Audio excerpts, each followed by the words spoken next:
dia. Bom dia a todos que estão entrando.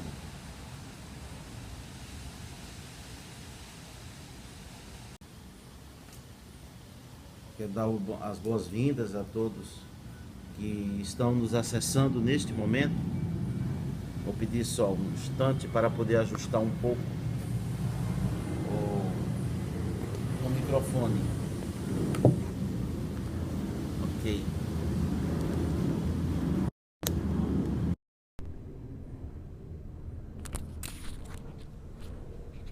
Creio que agora vai melhorar o nosso som. Pediria só mais a paciência de uns minutos, que estamos aguardando outras pessoas chegarem.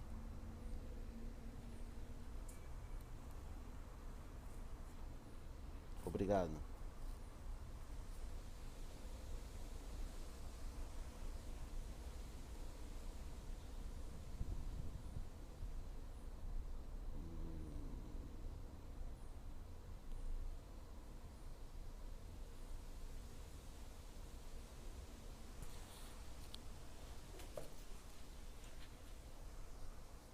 Bom, bem-vindo a todos. Comecemos o nosso dia fazendo a graça doxologia ao Pai, ao Filho e ao Espírito Santo. Bem, eu convidei vocês para uma conversa sobre os nossos inimigos interiores e os vícios que habitam em nós. Interessante é notarmos que o mundo de hoje, ele é muito competitivo e as pessoas são cada vez mais desafiadas a serem super-heróis ou super-heroínas. Cada vez mais os livros de autoajuda se proliferam, ensinando as pessoas a como terem mais eficiência ou eficácia, melhor dizendo, como as pessoas serem mais, se superarem e como atingirem padrões de excelência. No entanto, nós vemos que todos esses esforços, e que alguns não se sentem capacitados para isso é um peso muito grande, porque não poucas vezes isto vai com sacrifício da vida familiar, da vida pessoal e principalmente da vida espiritual. E falo agora para muitos cristãos que estão envolvidos nessa roda viva. E para aqueles que mantêm uma fé no Senhor Jesus Cristo, essa postura é completamente contrária ao que nos ensinou o nosso Senhor Jesus Cristo, porque corremos atrás de uma recompensa que perece. Então, o Senhor Jesus Cristo disse que nossos esforços não deveriam ser concentrados, o melhor dos nossos esforços não deveriam estar concentrados em ganhar o pão de cada dia. Não vos preocupeis com o que é a vez de comer, de beber ou de vestir, porque o Pai sabe de antemão que precisai de todas nós precisamos de todas estas coisas. Ele disse, então, mas buscai primeiro o seu reino, a sua justiça, e todas estas coisas vos serão acrescentadas. Desenvolver os recursos interiores para ganhar um prêmio que desaparece e que traz depressão quando chega a aposentadoria, ou quando o emprego, apesar de todos os esforços, não nos recompensa financeiramente, ou quando os negócios, apesar de serem prósperos, nos cobram um preço muito alto da nossa existência, é não valer a pena. Mas a vida espiritual de muita gente de sucesso financeiro é um verdadeiro fracasso. E uma das coisas do fracasso que nós vamos falar aqui hoje é sobre a preguiça. A preguiça é um vício, é uma doença da alma que se estabelece em nós e que nos prejudica profundamente. Em minha vida sacerdotal, em minha experiência, eu tenho visto vidas muito arrasadas. Pessoas que chegam ao fim da existência e olham para trás e fazem um balanço muito negativo, e a causa de tudo isso está na preguiça, a maneira como viveram a vida, sempre buscando os melhores, o bem-estar, o conforto, sempre postergando as coisas. Isso que eu tenho que fazer hoje, eu vou fazer depois. E isto é um vício que está presente em nós, mas que os pais da igreja, os padres do deserto, eles, em sua psicologia, já nos alertam. E hoje vamos falar aqui um pouco sobre São Éfrem, o sírio, um monge que viveu na Síria por volta do século IV e que nos deixou uma oração modelo, mas que vamos falar aqui sobre a preguiça. Vamos ver. O grande santo Éfrem soube muito bem porque colocou no primeiro degrau das paixões a preguiça. A preguiça é uma pesada nuvem que cobre a alma e não a deixa respirar. Obscurece a mente e não lhe permite ver as coisas com clareza. O preguiçoso está continuamente exposto ao desespero. Por isso a preguiça é um terrível inimigo que atenta contra a nossa vida. Os padres da igreja a consideram a mãe de numerosos males. São Basílio o Grande a apresenta caracteristicamente como a causa de toda a maldade. Olha que coisa interessante. E São João Crisóstomo como a fonte de todo o pecado. Todo o pecado começa com a preguiça.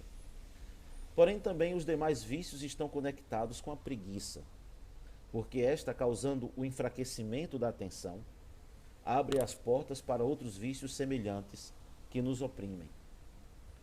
A preguiça é um fértil terreno para o crescimento da erva daninha dos pensamentos impuros, das ações indevidas e das más recordações.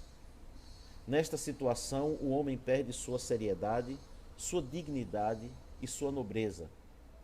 Aborrece-se, irrita-se e se entristece, vendo-se conduzido ao erro, à loquacidade, que é uma fala inútil, falar muito, e ao escárnio e à ironia. Quanto mais avança em nossa alma a conquista da preguiça, tanto mais grave se faz a enfermidade. E deste modo a alma pode facilmente ver-se conduzida à confusão, ao desespero, que não são senão situações demoníacas.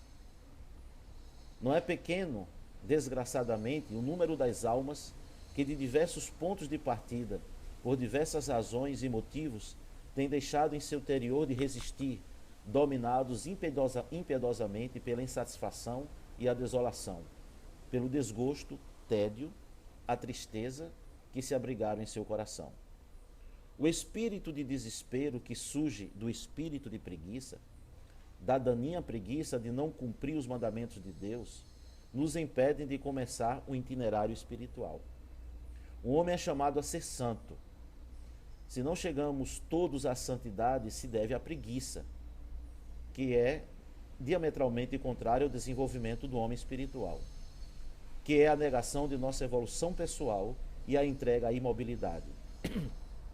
São Nicodemos do Monte Athos, em sua preciosa obra Exercícios Espirituais, é muito preciso e eloquente a respeito disso. Refere como o demônio abriu neste mundo uma escola de malícias, vendo que ele mesmo não teria tempo de dar aulas de maldade, pôs em seu lugar como professor a preguiça, daí porque os piores se convertem em seus melhores alunos. É exatamente isto. O preguiçoso não quer saber de orar, o preguiçoso não jejua, o preguiçoso não pratica os exercícios espirituais, o preguiçoso não medita, o preguiçoso não tem disciplina. E depois os resultados que ele colhe na vida são extremamente nocivos. A preguiça é uma arma do demônio para destruir a nossa alma. Então, como combater a preguiça? A primeira coisa é lembrar que sem Cristo, como ele disse, sem Deus, sem mim nada podeis fazer.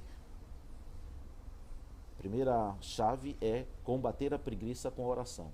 São Éfrem, este sírio, faz em sua oração este pedido: Senhor e Mestre da minha vida, afasta de mim o espírito de preguiça. Pedir a Deus que dê forças para vencer este vício é o primeiro passo. O segundo passo é estabelecer uma resolução de tomar um novo caminho, uma nova atitude e combater este vício. Pequenas mudanças, pequenos hábitos já geram grandes transformações. Imagine se você se desviar 1 grau da rota onde você está. Quanto mais você, a princípio não se percebe, é 1 grau apenas. Mas quanto mais você segue esta nova rota, quanto mais você avança, mais distante e em outras paisagens você vai bater. Então, se começarmos a combater com o mínimo de esforço a preguiça que existe em nós, daqui a pouco já não estaremos mais na paisagem da total inutilidade, do tédio. Daqui a pouco a paisagem da imobilidade desaparecerá da nossa vida, porque estaremos dando um passo em direção a Deus. Eu gostaria de ouvir algumas perguntas ou algumas colocações sobre isto, porque eu sei que esse é um tema que atinge muita gente. Alguns já estão no trabalho, no dia a dia, outros podem estar na cama, cheio de tédio, sem saber o que fazer no dia de hoje, angustiados, desempregados, sem perspectivas. Mas a primeira coisa que devemos fazer, por incrível que pareça, é melhorar o nosso homem interior.